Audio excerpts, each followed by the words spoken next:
Hey everyone, thanks for joining Learn to Play Games. My name is Lance, and in today's video I want to teach you how to play The Spill. This is a brand new game from Smirk and Dagger games. It is a 1 to 4 player game that takes roughly 45 minutes to an hour and a half to play, and is a fully cooperative game where all the players are working together to stem the flow of oil coming out of this oil rig and try to save the sea life that is being impacted by this. Throughout the game, the players are trying to meet the 3 different win conditions on their win condition card before the loss conditions have been triggered. So in this video, I'm going to teach you how to play, starting with components, setup, player turns, and endgame conditions to help you understand how this one plays. As always, if you find my videos helpful, if you like what I do, please consider hitting that like button and subscribing to my channel. It's one of the easiest ways you can support channels like mine so we can continue to grow and be able to produce this content. If you want to get notified anytime I drop new videos, also give that notification bell a ring, and that'll let you know when I drop new stuff. So let's go ahead and head to the table, and I'll teach you how to play. The first thing we'll look at are the 2 different sets of dice included in the game. The first set are the oil dice, and there's going to be 60 of these, and these are standard 6-sided dice. Next, you're going to have 4 weather dice, and each of the sides is going to have a different image on it, and each one of these will have different effects when rolled, and most of them are going to be negative effects, and I'll cover this a little bit more later in the video. There are also 2 different decks of cards used in the game. The first one we'll look at are the win condition cards, and during setup you're going to randomly select one of these, either by choosing the difficulty you want to play and then shuffling up all the cards of that type, or randomly shuffling all the cards together and randomly drawing one. Each of these cards is going to list a number of dots up in the top corner, with 1 being the easiest game and 3 being the most challenging. Then each one of these cards is going to provide the players with 3 different conditions that must be met in order for them to win using the win condition card. And then finally at the bottom of the card is going to be the name of that card. Each one of the conditions is also going to have a spot to place a cube when that condition has been met. With level 2 conditions, they're also going to have some purple tokens that some of those conditions might use. The other deck of cards you'll be using throughout the game are the resource cards. Each one of these cards is going to list the name of that card on the top, and then most of them will provide the players with a couple of different options, with some of them only providing 1. Each option is going to list the effect of that option once it is unlocked and you choose to spend it. In order to do this, you have to lock orange cubes in there, and you'll be able to gain orange cubes in a couple of different ways. Each time you get a full set of 6 rescued animals, or for every 3rd oil die that you lock, you'll gain an orange cube, and then you must immediately choose one of the resource cards and place that cube in there. With resource cards that have 2 different options, you can only unlock one of those options. So anytime you place a cube, if I place it here, then this is the particular option that I'm going with, and I cannot choose to place any orange cubes in this spot. Once all of those spaces are full, then that particular option has been unlocked, and then any player can choose to use that during their turn. Once a resource card has been used, the orange cubes will be discarded, and this card will be discarded to the discard pile, and a new one will be revealed. You will most likely only be able to use each card 1 time throughout the game once you've unlocked it. There are 6 different animal tokens you're going to be trying to rescue throughout the game. They include the dolphin, seahorse, stingray, octopus, sea turtle, and the pelican. Each one of these tokens is double-sided, with the front side being the healthy side and then the back side being the contaminated side. From there, the next thing I want to look at are the 2 different game boards you're going to be using. The first one is the situation board and is going to have a number of different areas included in it.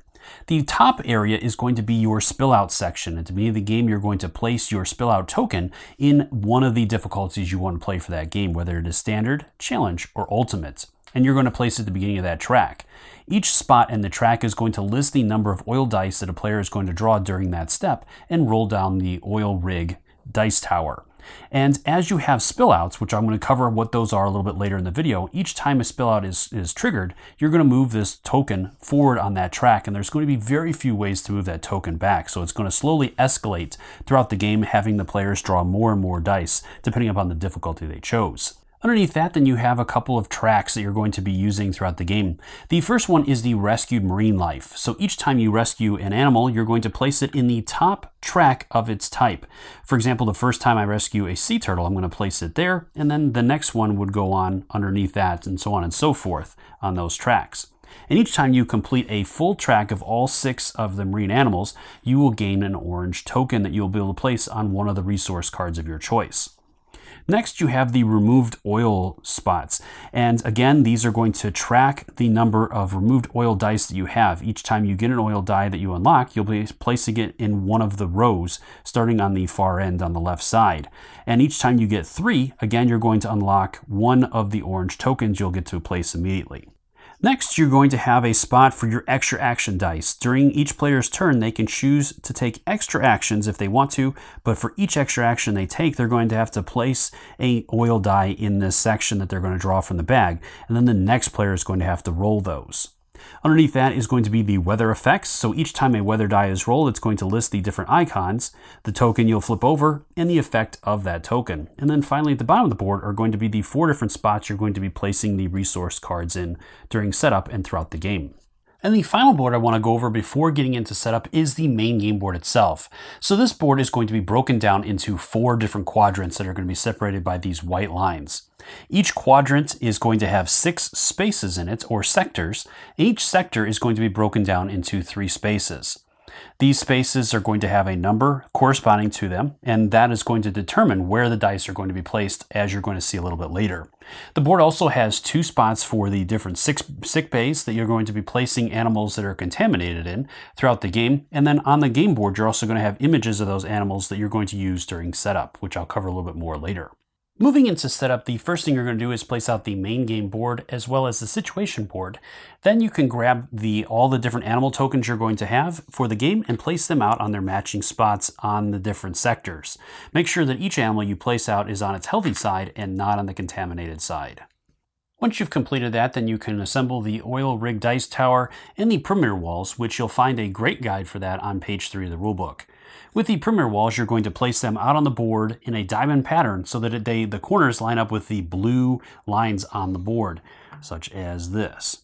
From there, then you're going to place the oil rig tower on top of this in the different spaces so that they line up with the different sections.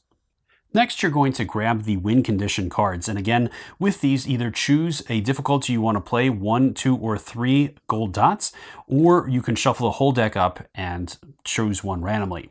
For your first game, it is recommended you choose one or shuffle up just the single dot ones for that. And I'm just going to go ahead and choose this one here, the balanced response. And you're going to place this somewhere on the board so you can keep track of that. And then you're also going to place 3 orange cubes close to it. All the rest of the win condition cards can be placed back in the game box as you're not going to use them for this game. Then place the spill out token on your selected difficulty, whether it's standard, challenge, ultimate, on that first space. So I'm just going to again play a standard game, so I'll place that up there. And you can also place out the 6 spill out tokens you need somewhere where the players can reach them. I like adding them straight to the side of the board so that they're ready to go. Then you're going to set up your dice bag. So first off, you're going to place all of the oil dice in there. Once you've done that, then go ahead and grab 8 of them out of it, and these will be your initial roll. Once you've done that, then you can go ahead and add the 4 weather dice in there and make sure that those are nice and mixed up. And then place that out so that the players can reach it. For player setup, there are 2 different ways you can do this. The first way is that each player can choose a specialist that they feel is going to help them meet the win conditions the best, or alternatively, you can randomly deal out 1 specialist per player. Now, you're always going to use 4 specialists, so in games where you have less than 4 players, some players might be playing more than 1 specialist. From there, let's take a look at a breakdown of the specialist board. So each specialist is going to list the name of that specialist on the side. On the top of the board are going to be spots for the 5 different tokens for the weather effects. Each specialist is also going to have a special ability that will make them unique throughout the game, and an icon of the ship of their color that they're going to be using. And at the bottom of their card is going to be a quick reference for the different actions that they can take, and the cost and action points that they must spend in order to take that action. For setup, again, you're going to gain the color ship of that specialist and the 5 different tokens that you'll place on their face down sides. And each token, when it's activated, you'll flip it to its face up side. And there are 8 different specialists included in the game, including the marine biologist, the requisition officer, the risk engineer, environmental tech, sea captain, hazmat specialist, marine vet, and the meteorologist. The last step of player setup is that each player is going to deploy their ship in one of the different quadrants, and each player will start in a different quadrant. So let's go ahead and start with that. So we'll have yellow player start in this quadrant here. So we'll go ahead and roll a die to determine which sector he's in. So he's going to be in sector 1. Then we'll have the meteorologist start in that sector. So let's go ahead and roll and see where he goes. So he'll be over here. With the sea captain, she'll go in this sector here. And she's also in 6. And then finally, with the requisition officer, we'll have them go in the last sector, which is 2. This is the only time in the game where the players will be starting in different sectors. From this point on, players are freely able to move from sector to sector, sharing different quadrants, and also sharing the same sector. There is no limit to that with the players. Any remaining characters that are specialists you don't use, you can place off to the side, as you might be able to take them during the game depending upon the different resource cards that come up. Then the final step is to shuffle up the resource deck and deal 2 cards out to each player. Each player will look at the cards that they have and choose one of them that they want to be the starting resource and place that in one of the different resource sections. The discarded cards and remaining cards in the deck can be placed off to the side, again shuffled up and face down, where you'll be drawing new cards from that later in the game as you use the cards that you complete. And then you can also place out the resource tokens somewhere close to those. As you unlock them, you can be able to place those in your selected resource card. At this point, you'll choose one player to be the starting player, and you can do this in any manner you want to, and you're ready to move into the game. The spill is played over an undefined number of rounds. During each round, each player is going to get to take a turn, starting with the first player and proceeding clockwise around the board. During each player's turn is going to consist of 4 phases that are going to be done in order. These phases are the spill phase, action cleanup phase, and the win-loss condition check phase. This is going to continue going player after player until at the end of a player's turn during the win-loss condition check phase, that player has met all 3 of the win conditions on the win condition card, or the players have emptied all of the dice out of the oil bag, while simultaneously not meeting any of the loss conditions. And there's 3 different loss conditions for the game. Either if there are 6 spill out tokens or more out on the board at any time at the end of a player's turn, or if the sickbay contains one of each one of the animals that are out there, the 6 different animals, or if one of the animals has 3 of its tokens in the sickbay. Those are the 3 different loss conditions, and at the end of a player's turn during the win-loss condition check phase, if any of those conditions have been met, then all the players have lost the game, even if a win condition has been, or all the win conditions have been met at that point. So at this point, I'm going to take you through each one of these phases in more detail to show you how they work. But before getting into that, the final step in the game before getting into playing the game itself is the disaster begins step. This is going to be handled at the beginning of the game. During this step, you're going to drop the 8 dice that you had pulled out of the bag into the oil rig dice tower and disperse them into their different quadrants that I'm going to cover next. To resolve this step, all you're going to do is drop the 8 dice into the dice tower. Once they have landed, you're going to place them in the different sectors in their quadrants based on their number. Now, there's a couple important things with this step. First off, an animal can never be contaminated during this step. So if you have to place a die in the quadrant or in a sector that has an animal, you're simply going to redrop it into the oil rig until it lands into a sector that is not going to contaminate an animal. Also, you will not have any spillouts during this section. So if you have 3 dice in a sector, you're going to simply redrop those. So at this point, let's take a closer look at how this works. So within our quadrant here, we had 3 dice that fell into this quadrant. We have a 1, a 2, and a 5. From there, you're going to place those dice into their different sectors based on their number, starting on the innermost space of that sector and then working your way out from there. Each space in a sector can only hold 1 die. And so with this situation, we would have 1 there, the 2 there, and the 5 here. Now, during this first drop, if you have a situation where, for example, with this, if I would have rolled 2 ones, this next one would have gone here, which normally would contaminate that particular sea life creature, and you would flip it over to its contaminated side.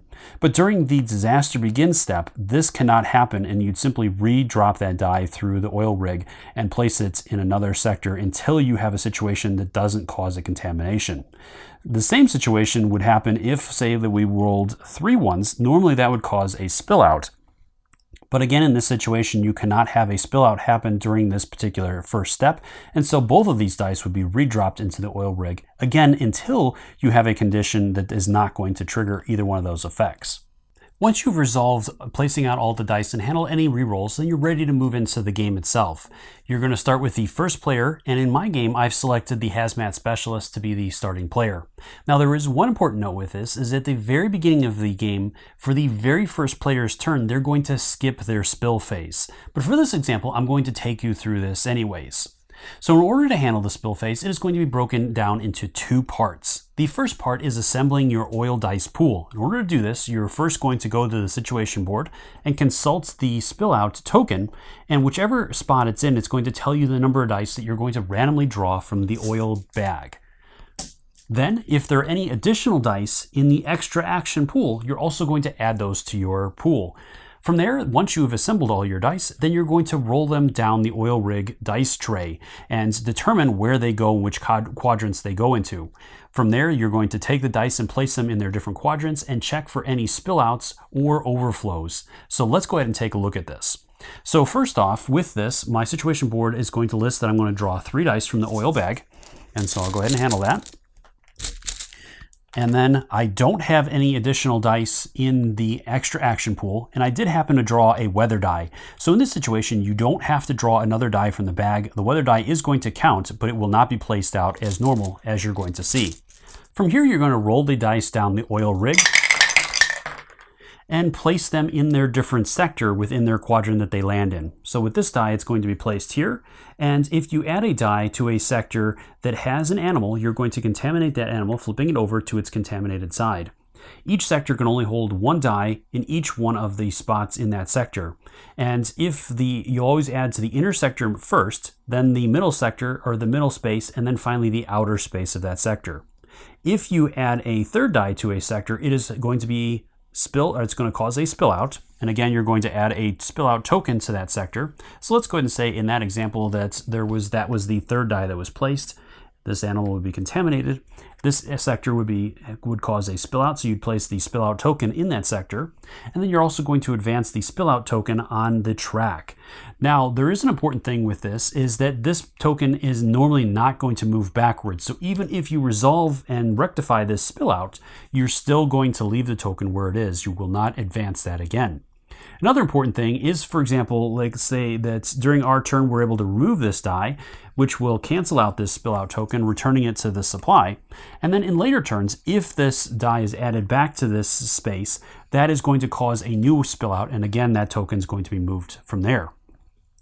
Another important note with this is that if there is a spill out in a space and there are additional dice that needs to be placed in there, so let's go ahead and say that this space had a spill out, and there was another die that we need to place in here. At this point, it is going to cause an overflow, which will cause this die to be placed in the next sector in clockwise order. So this one would be added to this spot, as it is the next space in clockwise order. And the final important thing when placing dice is if you add a die to a space that has a contaminated animal already, then that animal will automatically be removed and added to sick bay as part of the consequence to that. All right, and then this one will be added here. And then finally, we did have a weather die. So each weather die, when it is rolled, is going to have an icon of the thing that's going to be affected. From there, so with this one, we rolled the sea animal. So this one is going to have it's going to cost marine animals, cost 1 additional action point to rescue. And each player is going to flip over their token on their player board to signify this. And then again, at the end of each player's turn, they will flip this over during their action phase cleanup, as I'm going to cover a little bit later in the video. And then this weather die can be discarded completely and removed from the game, as you won't use this again for the rest of the game. The one other important thing that I do want to point out when assembling your dice is if there are not enough dice in the bag remaining, this will signify the final turn, and you'll take any additional dice that you need from the removed oil pool. This is one of the only times you're going to be removing dice from that pool and adding them to your final roll of the dice. Once you've resolved all of these steps, then you're ready to move on to the next phase in a player's turn. Now, I do want to also point out that during this phase, you also want to be alert of any conditions that are going to cause you to lose the game at the end of your turn, as you'll have your action phase to try to resolve these and cancel them out before the end of your turn. So, for example, let's go ahead and say that the octopus was the last contaminated animal that we needed that would trigger the loss condition, as all 5 of the other types of animals had 1 token in the sickbay already. We would have to try to rescue him. So during my turn, I would have to try to do everything I could to rescue that octopus so that it wasn't added to sickbay at the end of my turn. The first action I'll look at is a move action, and this is going to cost you 1 action point. And each move action you take allows you to move your ship from your sector to 1 or 2 sectors away in either direction. There are no restrictions on this. You don't have to stay within your quadrant, and you can also share the same space as other ships. The next action I'll look at is rescuing a marine animal. This action is going to cost you 1 action point and allow you to rescue one of the marine animals in your sector. You can choose any one that you want to that's in there, as long as it is a healthy marine animal and not a contaminated one. A contaminated one, again, is going to be flipped over to its contaminated side. Once you choose to rescue an animal, you'll remove its token from the board and add it to the topmost spot on the rescued marine animal situation board, as you can see here. When placing rescued animals in the marine section, if you complete a row of all 6 of the animals, then you'll also gain an orange cube that you'll immediately place in one of the resource cards. Again, if you choose a resource card that has multiple options, you must choose one of those options to place the cube in. And then once that option has been selected, you are committed to that. So if during the next player's turn or later on when the players gain another orange cube, they can choose again to place it in any resource card. But if they choose this particular one, then they must place it in the bottom section, as that one is the one that they've committed to already, and they cannot choose to place it in the top section. Once a resource card has been unlocked by placing all the orange cubes that are needed in it, then any player can use it at any point in time during their turn. The pushback and oil die action costs 1 action point and allows you to select one of the dice that is in your current sector, which is the sector that your ship is currently in, and pushing it back, removing it from the board, and adding it back to the oil bag. Looking at another example of this, in this situation we have a spill out in this sector, as we have 1 die in each one of the spots within the sector. Now we can do a push back the oil die action to remove one of the dice, again adding it back to the bag. In this situation, now that we've removed one of the dice, we've also canceled that spill out, removing the token from the board. Now you can again do this multiple times by spending multiple action points to remove and add dice back to the oil bag. Now this is just to kind of stem the tide. This is not a permanent solution to this. And will also give you access to contaminated animals, if there are any, where you can potentially rescue them, as spending action points for those.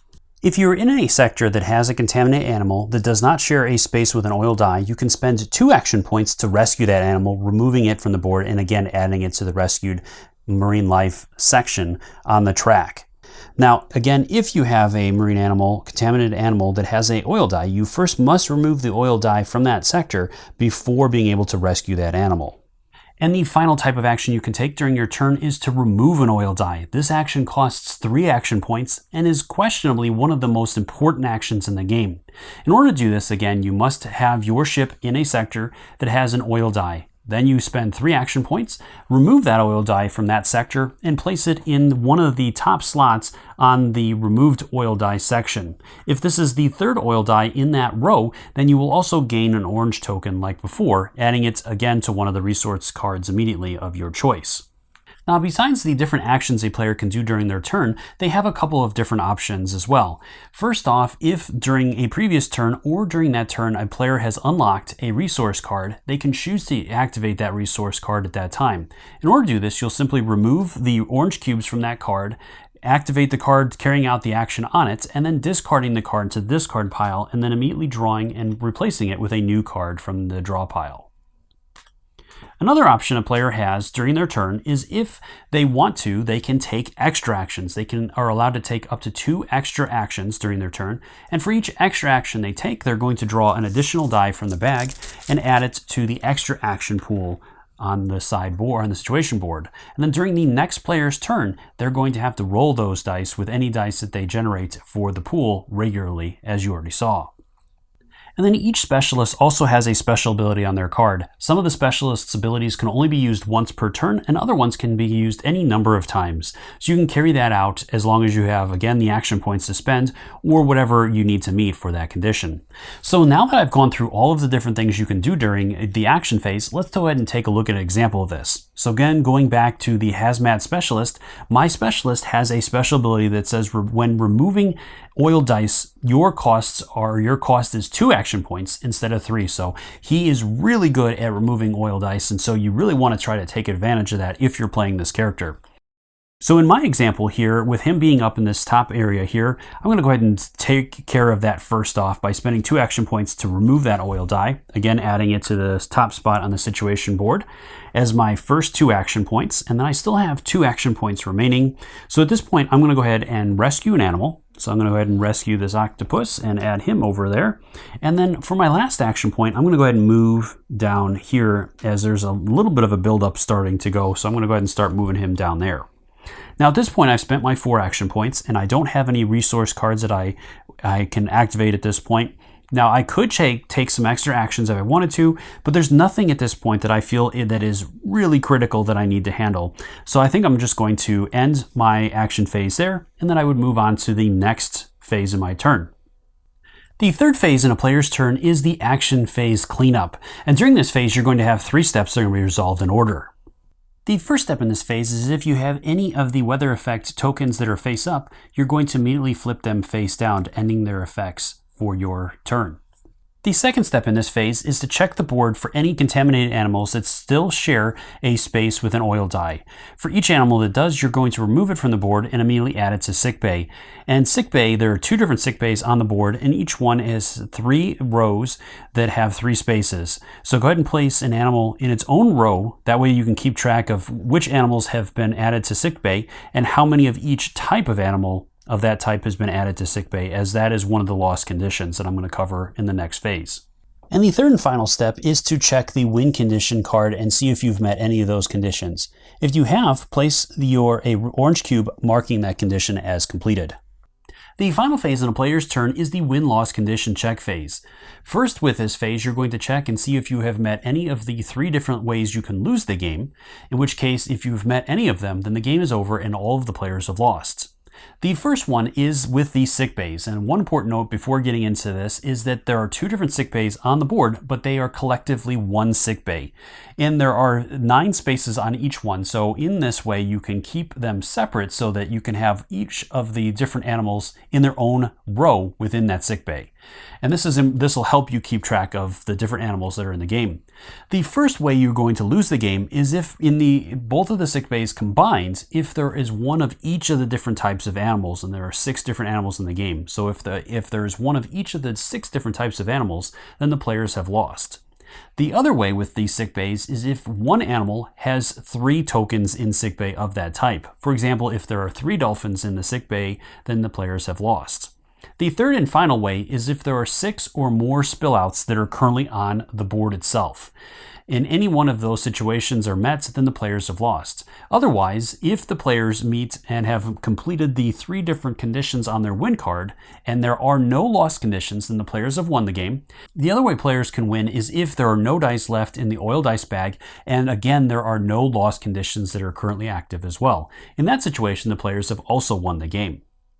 So at this point, that'll conclude that player's turn unless the win or loss conditions have been triggered, and it'll move on to the next player's turn in clockwise order to take their turn. And again, this is going to continue going player after player until either the players win or lose the game as a team. So I hope you found this video helpful in learning how to play this game. Again, if you have any questions or comments, please post those in the comments section below and I'll do my best to answer them. And as always, thank you so much for taking the time to watch my videos and leave me feedback on them. I do really appreciate it and take into account everything you say to make the best possible videos. And until next time, I'll see you later.